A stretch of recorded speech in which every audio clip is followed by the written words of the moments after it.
పులివెందులలో rowdy షీటర్లకు పోలీసులు counselling ఇచ్చారు. Rowdy షీటర్లు తమ ప్రవర్తనను మార్చుకోవాలని, లాఠీ, బెల్ట్, గన్ వీటిని వాడే పరిస్థితి తేవద్దంటూ హెచ్చరించారు. నేరం జరిగితే ఊరుకోబోమంటూ పోలీసులు వార్నింగ్ ఇచ్చారు. ఇప్పుడు మంచి బతుకుతా అంటాను. దీనికి నాకు తెలిసి చాలా వరకు గౌరవంగానే బతుకుతున్నారు నాకు తెలిసి.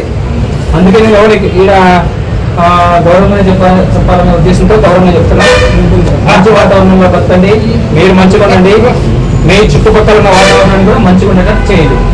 మీ ద్వారా ఏదైనా రౌడీ షీటర్ ద్వారా ఏదైనా ఒక చిన్న క్రైమ్ రిపోర్ట్ అయినా, మీ ద్వారా ఇండైరెక్ట్ ప్రొవోకేషన్తో ఏదైనా జరిగినా రోడ్ల మీద నుండి మళ్ళీ అత్యంత కౌన్సిలింగ్.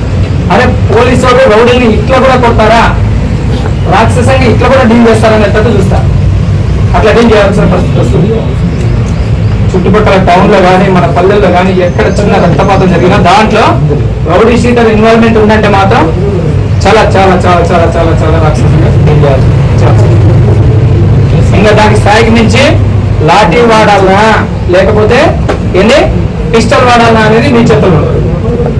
మీరు మంచిగా ఉన్నారనుకో నేను కూడా గౌరవిస్తాం. అదే వాడు ఒకప్పుడు రౌడీ షీటరు, ఇప్పుడు ప్రశాంతంగా వాడు బతుకుతా ఉన్నాడు, వాడిని అనవసరంగా సఫర్ చేయకూడదని మేము కూడా ఏం చేస్తామో కొద్దిగా సింపతి ఉంటుంది.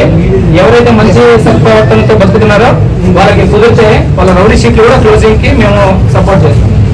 అయితే ఎట్లుండాలా, మీరు మంచి వాతావరణంలో బతకాలా, భవిష్యత్తులో కూడా నేరం చేయదు అని మేము భ్రమిస్తే మేము